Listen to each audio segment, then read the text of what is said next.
Hi, it's Jane. On today's Tunisian Tuesday, we're going to do something a little bit different.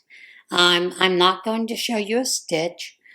I had this question actually from 3 people this week about Tunisian crochet.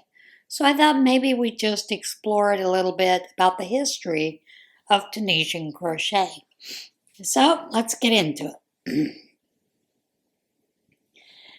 As you know, I love Tunisian crochet. It is, to me, it's the best of two worlds, crochet and knitting in a sense for me. It's relaxing, it's calming. Yes, even some of the crazier stitches are calming to me. Um, and it is a kind of a mindful process when I'm doing it. But I thought we would look at some of the different theories about where Tunisian crochet came from. There is no real definitive answer, so I'm kind of going to tell you a little bit from a couple of different sites who believe they know the history totally of Tunisian. There is something that seems to be a running theme, but we'll get into it.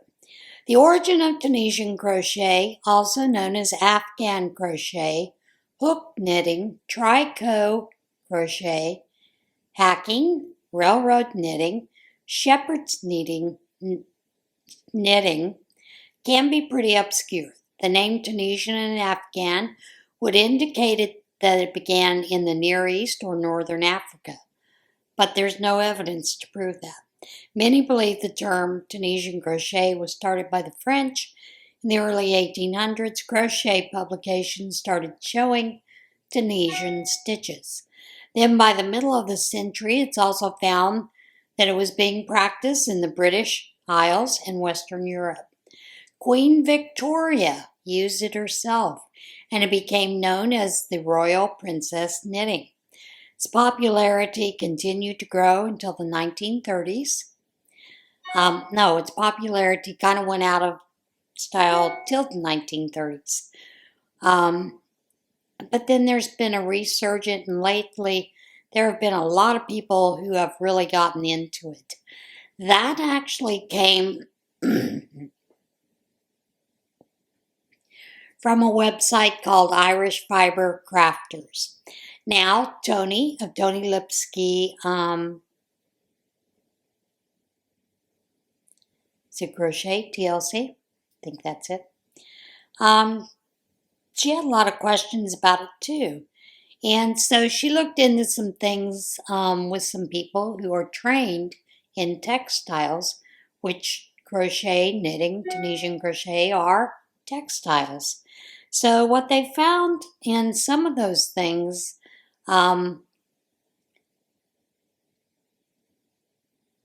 were that many times in archaeological digs of ancient sites, textiles were often misidentified as to the technique used to create them. And this came from folks who were doing the digging actually had no training in what they were looking at when it came to the actual textile construction.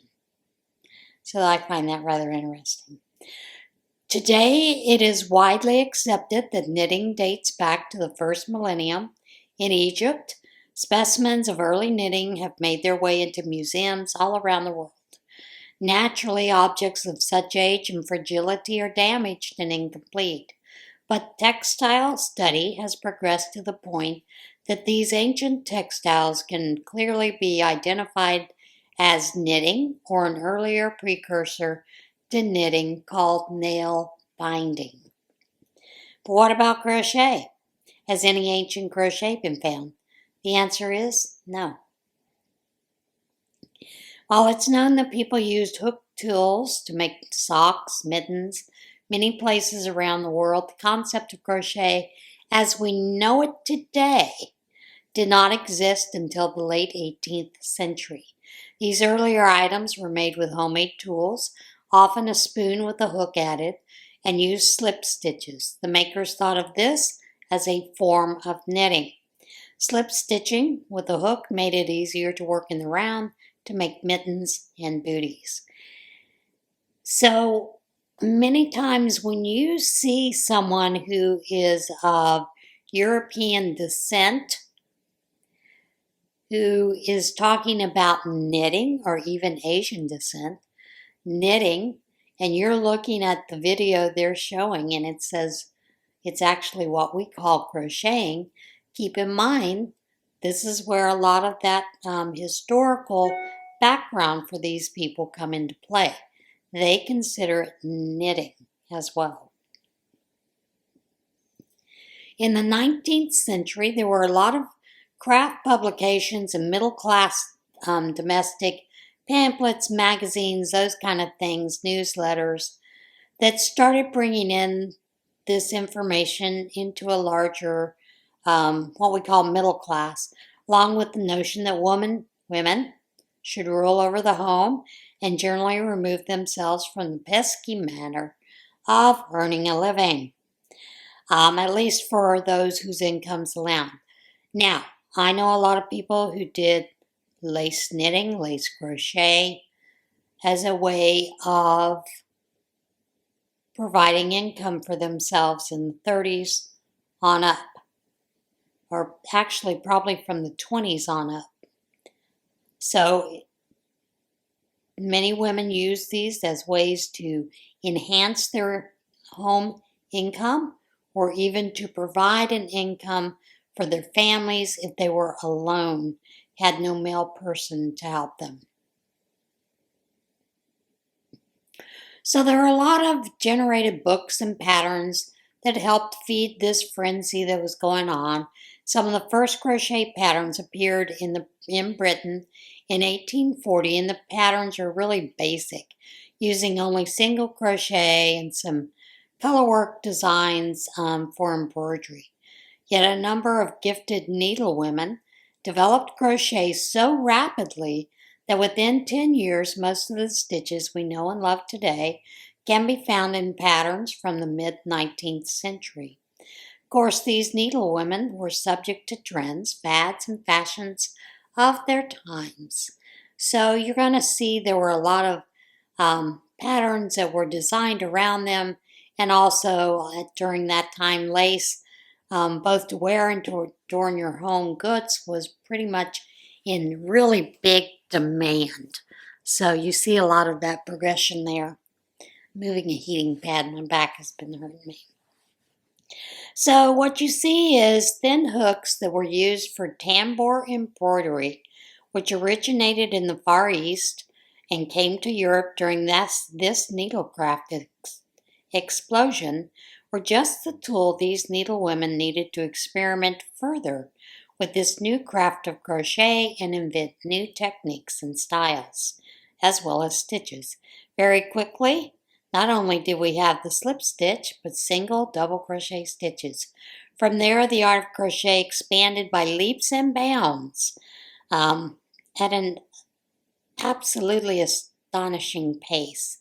And it was used to make all kinds of items. Victorians called useful ornamental capelets, muffetees, also known as muffs. Do you remember those in your hands? Bonnets, booties, as well as lap blankets, foot blankets, and lacy trims for all kinds of things like cushions, lamps, anything that can be used in the home. And the Victorians also considered these things very opulent, very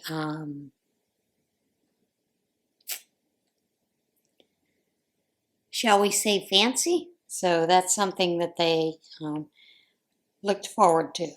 So pretty soon we began to, according to this article, we find that there were a lot of tools in the birth of Tunisian crochet in the 19th century. So we had knitting needles and crochet hooks. But what about a needle with a hook on one end? These were actually very common in parts of Europe and the Middle East. Knitters found the hook at the end useful in all sorts of ways. Then suddenly, in the 1850s, needlewomen were discussing a brand new stitch that is midway between knitting and crochet. And that's how Tunisian crochet first appeared. It wasn't called that. The first pattern, published by Matilda Pullen in 1858 in the Ladies' Manual of Fancy Work, introduced it as Princess Frederick William Stitch. And this was to celebrate the marriage of one of Queen Victoria's daughters to Frederick William, a Prussian prince. We have, and this is the introduction that she had in her book, we have great pleasure in presenting our readers with something that we are assured but be particularly welcome to them all, a new stitch in crochet, which will be found on trial at once very pretty and very easy of execution. The stitch that she was describing is what's called now Tunisian simple stitch. And she used it to design an opera cloak. The name Princess Frederick William Stitch was among many names for this new craft. Others were railway stitch, tricot stitch, Tunisian crochet, idiot stitch, the latter apparently because it's both easy and addictive. Two of the leading needlewomen of the time were Cornelia Mee and Madame Rodrigo de la Branchardière. I'm sure I butchered that name. So they were prolific designers in a lot of these pattern booklets. Many people began to enjoy doing the idiot stitch, and it just became very much sought after to learn to do this. Pretty soon there were new stitches that were called tricot crochet, tricot being the French word for knitting, but here designing a type of crochet that resembles knitting. Some of the things that you need to consider is it is a hybrid between knitting and crochet. It started about 2 centuries ago. And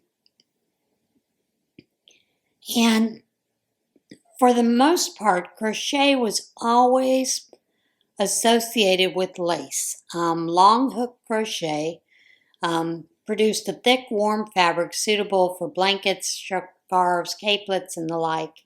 Riggio made an entire book of winter wearables, all using the Tunisian simple stitch. And that was what it was called, long hook crochet. So it's pretty interesting how you see some of the differences in how it became what it is today. There is most likely no connection to Tunisia. Northern Africa in the 19th century was a very multicultural society where many needlecrafts were practiced and also some that were very traditional. And these were passed down through the generations, so there's no books, basically. And so there's no documentation. So it's hard to pinpoint that that's actually where the origins come from.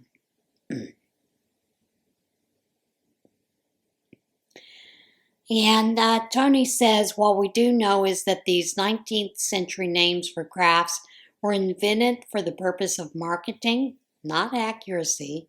A new stitch that is associated with an exotic location that most people knew little about was just the thing to attract the needle enthusiast looking for something exciting and different. Now, this next bit of information actually comes from the Craft Academic WordPress, and I found it rather interesting when it was talking about this.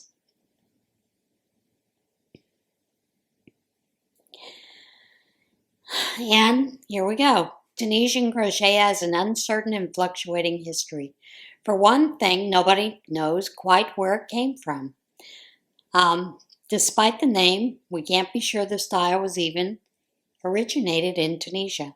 One theory credits sailors and shepherds with developing the technique as a simple way of creating warm clothing.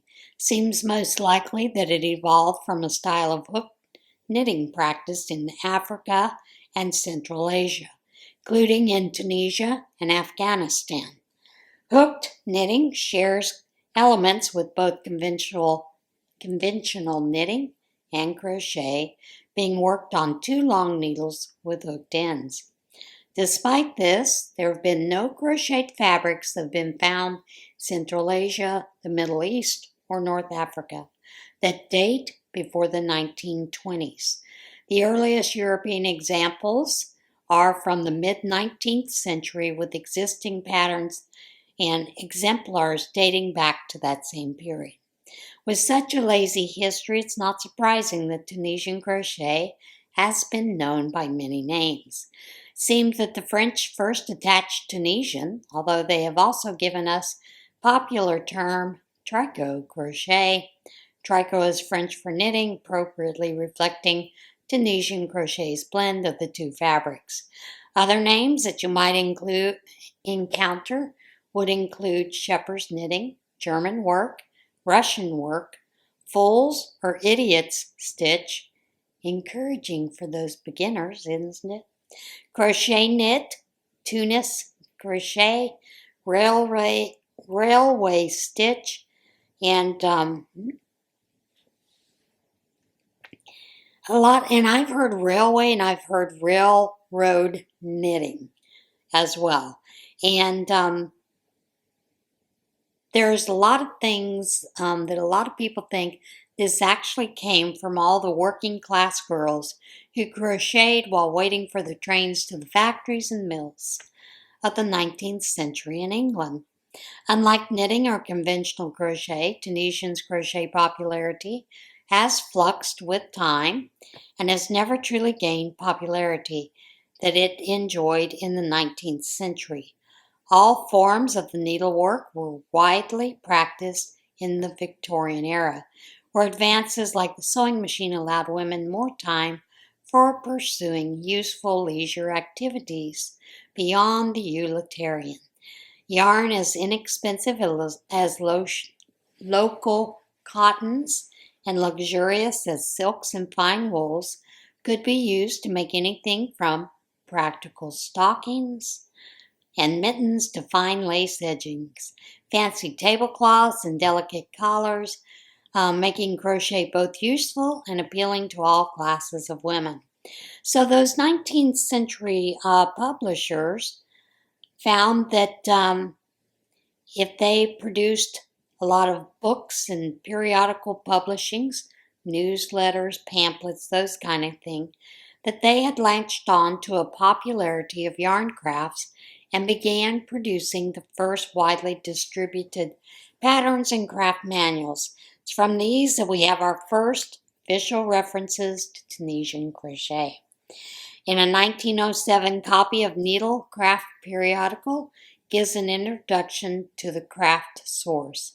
This useful work in its simple form is also known as tricot, tricoté, idiot, full, or dolt stitch, and is greatly employed for scarves, sofa rugs, and other articles that require a firm, close stitch. For light and dainty articles, it is quite unsuitable. In Germany and France, however, many varieties of the stitch are worked, some being closed and others being light and open so that they may be employed for every purpose, from couvre-pieds, which are blankets, waistcoats and golf blouses to baby garments and shawls. Tunisian crochet remained a reasonably popular craft until about the 1920s, particularly lingering in Norway, while it's called hacking. It's Hakking, but I may be mispronouncing it since I don't speak Norwegian. As the 20th century progressed and the role of needlecrafts in women's lives shifted, Tunisian crochet was one of those that kind of faded from the picture. Sorry.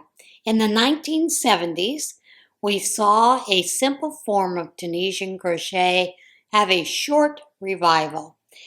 Even then, most crafters remain oblivious to the variety of stitch textures available to them, largely using the basic Afghan stitch or Tunisian simple stitch to make plain colored blankets for subsequent decoration because it has a square grid-like pattern produced by that stitch, so it's ideal for embroidery and cross stitching.